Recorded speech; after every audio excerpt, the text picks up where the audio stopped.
cities in Westeros are actually a more complicated discussion than you might first think, namely because it really depends on exactly how you personally define a city. Sometimes the lines between a large town and city get blurred, and this very much is the case when it comes to Westeros. In fact, many places you might assume are a city, such as Sunspear or Duskendale, are not. It's complicated by the fact that technically in law, George R.R. Martin has not strictly defined what he constitutes as a city, which has left a lot of it up to each reader's own interpretation. In the currently published text, there are what is considered 5 true cities in Westeros. In this video, we'll be delving into the background of these cities and what makes them so important. We will also be touching upon some of the larger towns of Westeros, trying to figure out why these places never became cities. War?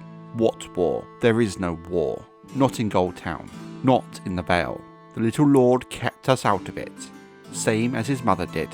Crew of the Brazen Monkey to Arya Stark.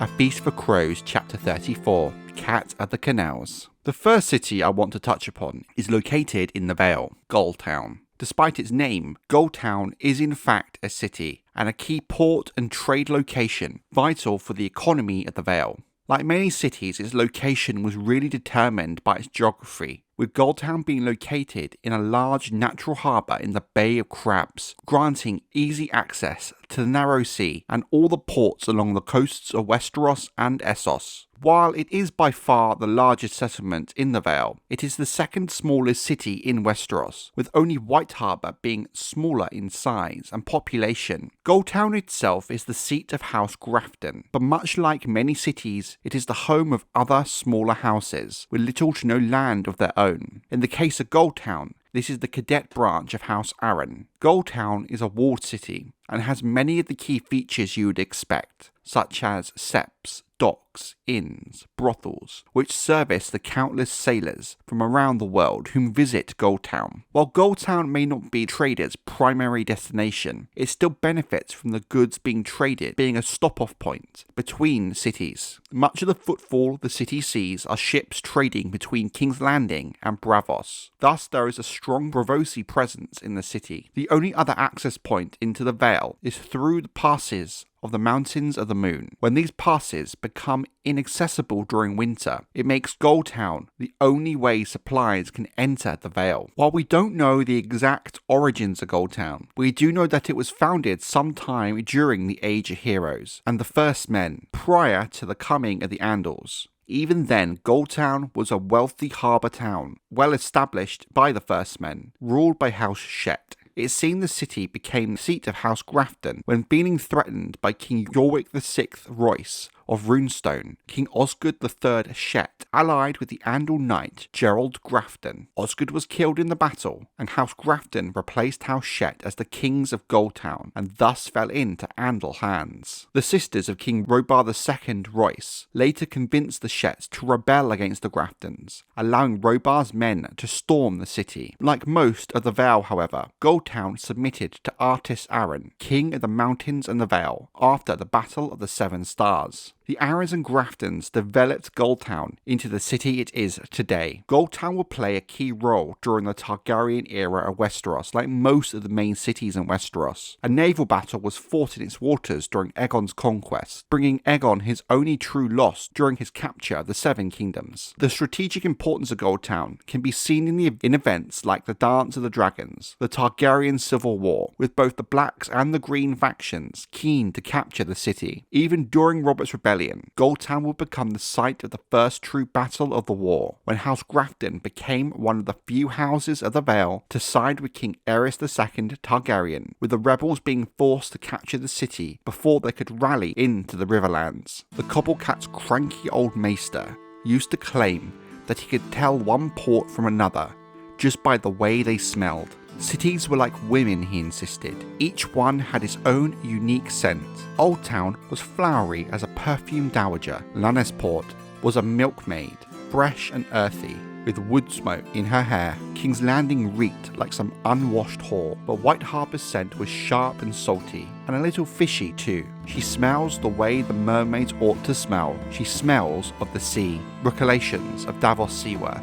A Dance with Dragons, Chapter 15, Davos too. White Harbour is one of the cities in Westeros that we actually know a great deal about due to its appearance in the main A Song of Ice and Fire book series. White Harbour is, like its name suggests, a harbour city in the north, which contains the new castle, the seat of House Manderley. It's located southeast of Winterfell and is by far the largest settlement north of the Neck, but still the smallest among the 5 cities of Westeros. Given this, it's clear why the city has become a primary trade location in the whole of the north, especially given its proximity to the mouth of the White Knife River, allowing ease of access into the heart of the north itself. Thanks to its location and purpose as a trading port, White Harbour has much more contact with the southern kingdoms of Westeros than anywhere else in the north. Thus, this is reflected in its population being a mix of the followers of the old gods and the faith of the Seven. Given its high population of faith followers, White Harbour is the only location in the north to boast a high population of knights. The city is considered clean and well ordered, with wide straight cobbled streets that make it easy to walk around when compared to the twisted narrow alleys that make up King's Landing. Its houses are built of whitewashed stone with steeply pitched roofs of dark grey slate, giving the city its name. The city has access to a variety of seafood, and it's also the home of many shipwrights and silversmiths. White Harbour is also well regarded for its beer and mead, which is traded all around Westeros and into some places in Essos. Ships frequently travel between the Bight and White Harbour and the Three Sisters, whom seem to be their main trading partner. White Harbour sells wood, wool and hides, and in return, the Sistermen sell crab, fish and goat's cheese. It seems that the trade with the sisters is vital during the harsh northern winters. The city itself has 3 key locations on its outskirts, and more than 8 known key locations inside the city proper. First off is the Seal Rock, a massive stone dominating the approach of the outer harbour. It's crowned with a ring fort of weathered stone of the first men that stood desolate and abandoned for centuries. However, the Manderleys fortified it with crossbowmen,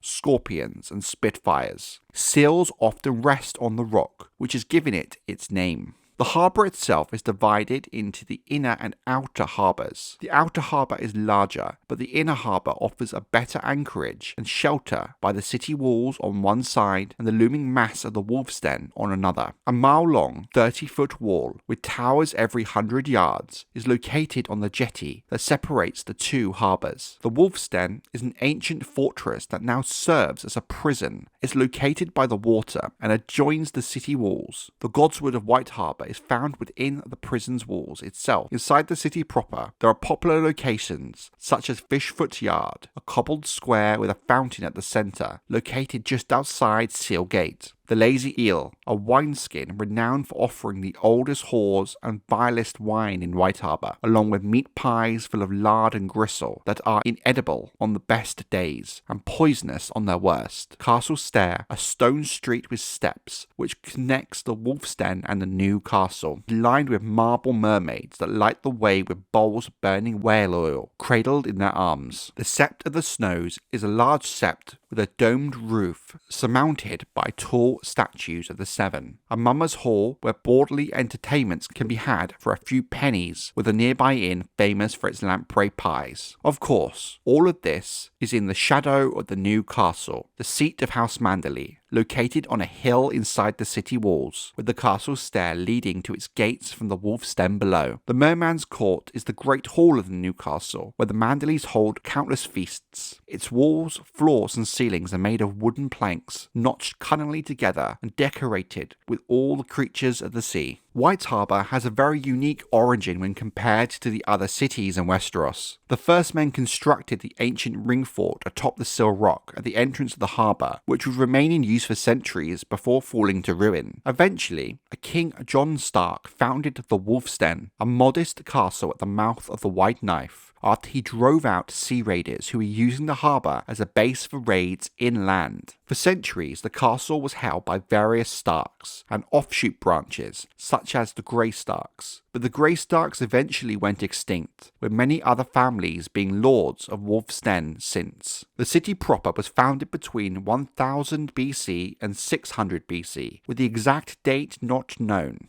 House Manderley was originally from the Reach and were driven into exile from the Mander by Lord Lomar Peak during the reign of Pericon III Gardner, the king of the Reach. The Starks welcomed the Manderleys to the north and accepted oaths from them in the Wolf's Den, giving them the ancient derelict castle and the surrounding lands. The Manderleys used their wealth from the Reach to build the new city, the architecture of which more closely resembles that of the Reach than other northern settlements. The Manderleys eventually built the new castle, said to be inspired by their lost seat in the Reach of Dunstanbury. White Harbour would continue to play a key role in the north, even into the Targaryen era, with many Targaryens visiting on royal progresses, most notably Good Queen Alysanne. It would also play a key role in the early Dance of the Dragons, and its direct aftermath, thanks to the role of House Manderley in creating the fragile peace. Of course, we as readers get to see White Harbour through the eyes of Davos Seaworth in the main book series, and it looks likely the city will have a key role in the northern storyline going forward. Stone.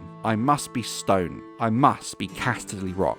Hard and unmovable. The Thoughts of Tyrion Lannister, A Clash of Kings, Chapter 54, Tyrion 12. The city of Lannisport is in an interesting position. Given its name, you would assume it was controlled by House Lannister, but the Lannisters' seat of Casterly Rock is not actually within the city of Lannisport, with it being its own separate entity about a mile away to the north. The most important factor to consider about Lannisport is its location along the coast of the Sunset Sea. Not only is it the only large port you get to Oldtown, it is also where the River Road, the Gold Road, and the Ocean Road meet, making it a huge trade location by both sea and land. Lannisport is smaller than King's Landing or Oldtown, but larger still than Gulltown or White Harbour. A few sources suggest that Lannisport is ruled by a cadet branch of House Lannister, known as House Lannister of Lannisport. But oddly, it is the Lord of Casterly Rock who bears the title Shield of Lannisport. It seems a large population of the town are in fact made up of minor Lannister descendants, with families in the city going by the names of Lannys, Lancets,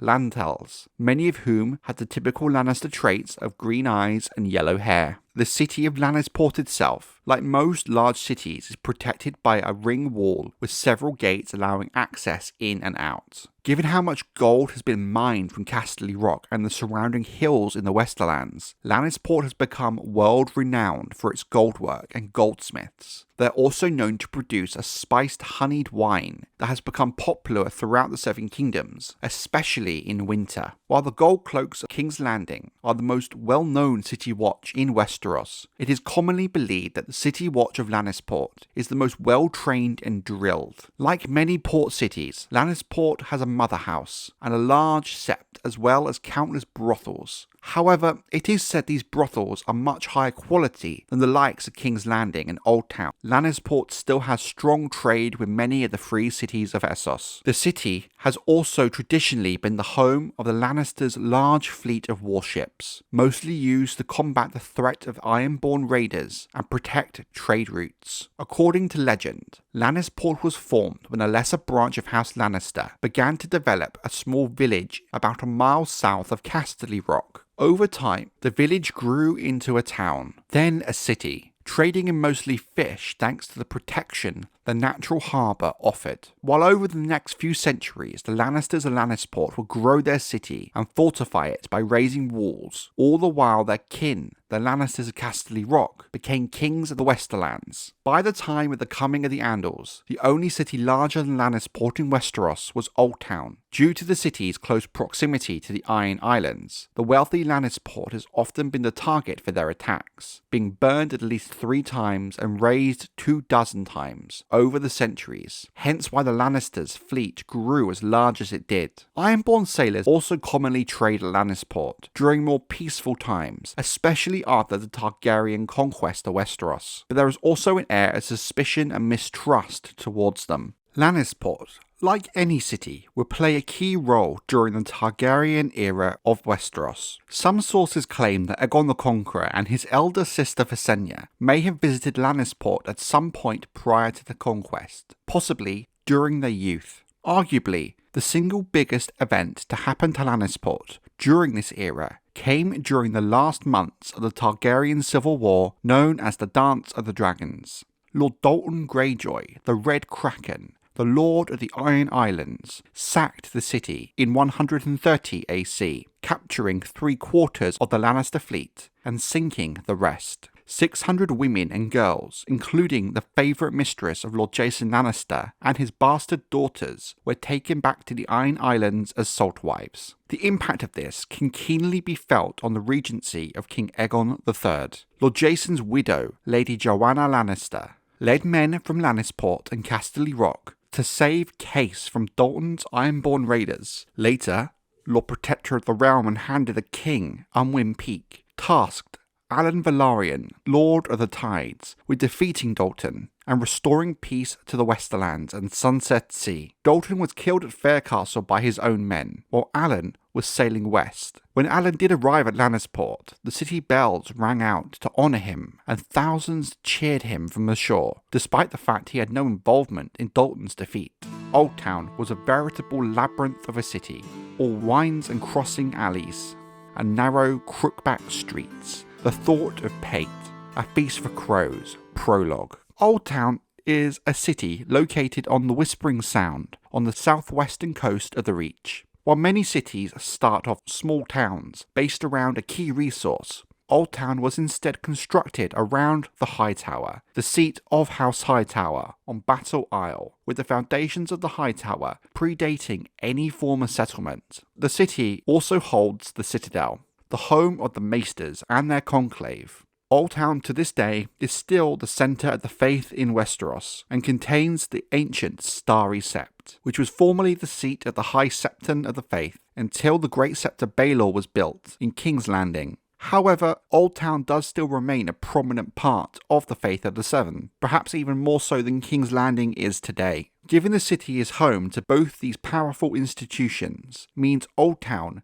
and those who control it have always been key players in the politics of Westeros. The city itself is located at the mouth of the Honeywine River in the southwestern side of the Reach, near the Dornish border. North of the city are the castles of Honeyholt and Brightwater Keep. To the east lies Uplands, and to the west Blackcrown and Three Towers. To enter the port of Oldtown itself from the Sunset Sea, you first need to enter the Whispering Sound, a large bay with a natural harbour. The Rose Road starts in Oldtown and travels all the way to Highgarden, from where it continues on to King's Landing. Oldtown is ruled from the Hightower by House Hightower, who were originally the kings of the Hightower, but later swore fealty to House Gardner, the kings of the Reach. They later became vassals of the Tyrells after the conquest. However, some put forward perhaps they would have been better choices for the lordship of the Reach, given their control of Oldtown and the history of the house. The origins of Oldtown are mostly lost to time, as the city is so ancient. Thus, we cannot 100% say for certainty the truth of the matter. The oldest runic records of the First Men, as well as the records from maesters that claimed to have lived among the children of the forest, confirm men have lived at the mouth of the Honeywine since the dawn age of Westeros, with some suggesting the settlement at the Whispering Sound began as a trading post where ships from Valyria and Old Gis and the Summer Isles could resupply and trade with the so-called elder races of Westeros. In the Age of Heroes, what is now the Ravenry of the Citadel was supposedly the stronghold of a pirate lord who robbed ships as they came down the Honeywine. However, much like all of Oldtown's early history, it's impossible to know for certainty if this actually is true. During the formative years of Oldtown, House Hightower lived within an ancient fortress of black stone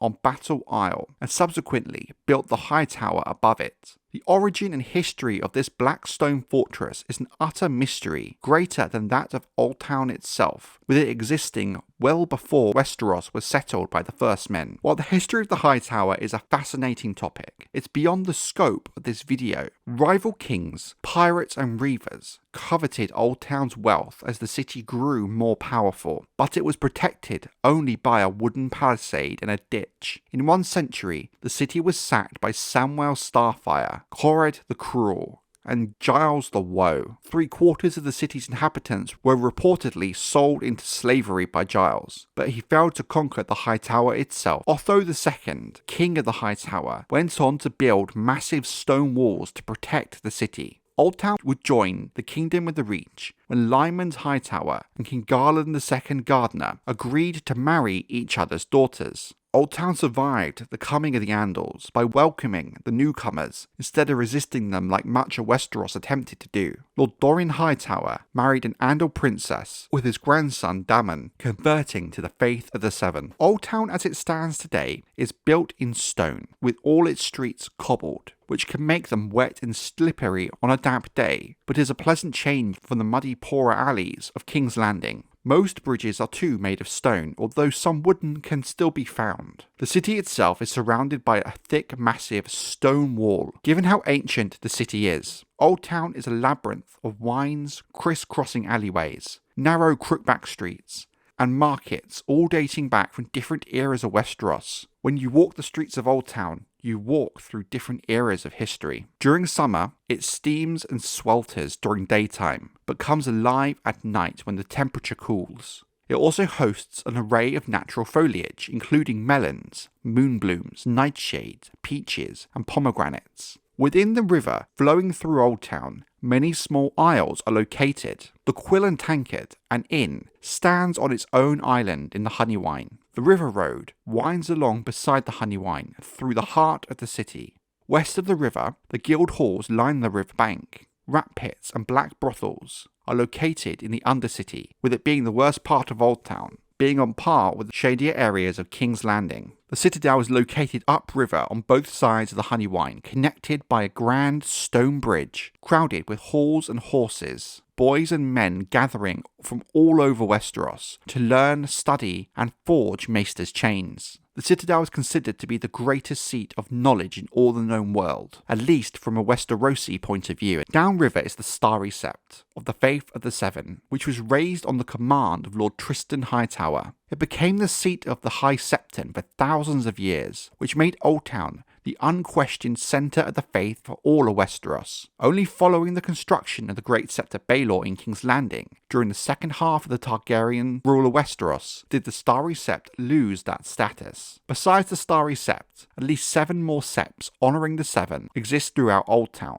built on the command of Lord Daemon Hightower. These include the Sailor's Sept down by the harbour, the Lord's Sept, and the 7 shrines in the gardens across the Honeywine. Oldtown is also home to a mother house and various other institutions of the faith. Down by the docks can be found temples that cater to those from foreign lands, such as the Summer Islands, and there is a large presence of red priests of the Lord of Light. The mighty High Tower itself is a massive steepled lighthouse located on the Battle Isle, where the Honeywine winds into the Whispering Sound. The High Tower has a great beacon on top, which shows ship the way to port. The High Tower is said to be the tallest tower in the world, even taller than the 700-foot wall in the north. Oldtown is the richest city of Westeros, with House Hightower even creating its own bank, mostly thanks to the historical wealth built up over thousands of years. While its footprint is bigger than King's Landing, it's second to the newer city in terms of its population.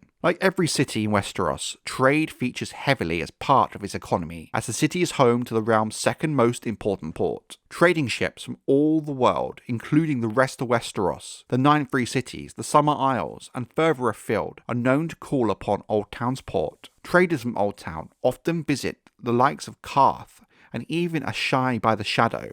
It seems Oldtown is also frequented in turn by traders from those more distant lands, especially more frequently than the free cities along the coast of the Narrow Sea, who seem to favour King's Landing, as they can likely avoid passing the stepstones by choosing Oldtown. In King's Landing, there are 2 sorts of people, the players and the pieces. Peter Baelish to Sansa Stark, A Storm of Swords, Chapter 63, Sansa 6. King's Landing is the capital of the Seven Kingdoms, located in the Crown Lands, on the east coast of Westeros, on the banks of the Blackwater Rush, overlooking Blackwater Bay itself. King's Landing is the site of the Iron Throne and the Red Keep, which has been the seat of the kings of Westeros since Aegon's conquest. The main city is surrounded by a thick, tall wall, manned by the City Watch of King's Landing, known as the Gold Cloak. King's Landing is the most populous city in Westeros, but unsightly and dirty compared to the others. with a higher population of poor small folk. These poorer small folk build shanty settlements just outside the city walls. The stench of the city's waste can be smelled far beyond its walls, for miles around. It is the largest harbour in the Seven Kingdoms, rivaled only by Oldtown. While Oldtown is larger in footprint than King's Landing, King's Landing is more populous. There are nearby towns including Rosby and Duskendale to the northeast and Tumbleton to the southwest, whilst the Kingswood is found south of the river. The islands of Driftmark and Dragonstone in the gullet protect the bay itself from the narrow sea. Before Aegon's conquest, the area around the future site of King's Landing was nothing but 3 hills and forests, claimed by both the Storm King Argilac Durrandon and King of the Isles and Rivers Harrenhal at various different times. When Lord Aegon Targaryen led his army and dragons from Dragonstone and landed on the north bank of the Blackwater Rush in 2 BC, all he found were a handful of fisherfolk who lived in a small village. Aegon quickly built his first fortress of wooden earth that was dubbed the Aegon Fort, on top of the highest of the hills. When Aegon finalised his conquest and was crowned Lord of the Seven Kingdoms, many rightly thought he would make Dragonstone, or perhaps Oldtown, his new capital city. He unexpectedly decided to build a new capital in the form of the growing town around the Aegon Fort, since it was more centrally located than any of the other parts of the former kingdoms, setting the king apart from his new vassals. King's Landing would grow incredibly quickly, officially becoming a city in 10 AC. Trade shifted from nearby Duskendale and Maidenpool, and by 25 AC, King's Landing had become the realm's 3rd largest city, ahead of White Harbour and Gulltown. The city was expanded by Aegon's successors for the next 100 years. The Red Keep itself started construction towards the end of Aegon's reign, and would take 10 years to build, being completed during the reign of King Maegor the Cruel. During the early reign of King Jaehaerys the Conciliator, the city hosted one of its first major events, the Golden Wedding, an event unlike any seen in the history of Seven Kingdoms up until that point, that saw the city prosper. When the king came of age, great work was done to improve the city, as it was not seen as a place fit for the seat of a king. It was a mess of crisscrossing alleys with a confusing layout. Jaehaerys would take loans from the Iron Banker Bravos to redevelop the city, starting with the building of the Dragon Pit, which was completed in 55 AC. A massive system of drains and sewers was constructed to carry waste from the city. The muddied streets were widened and eventually paved with cobblestone. The hand of the king, Septon Bath, rightly pointed out that the river water, which was the only source of water for the small folk, was fit only for swine and horses. So wells were sunk into the city, and other wells were dug out outside the city walls. A series of glazed pipes and tunnels would carry fresh water into King's Landing, where it would be stored in 4 huge cisterns and made available at fountains and public squares to provide clean drinking water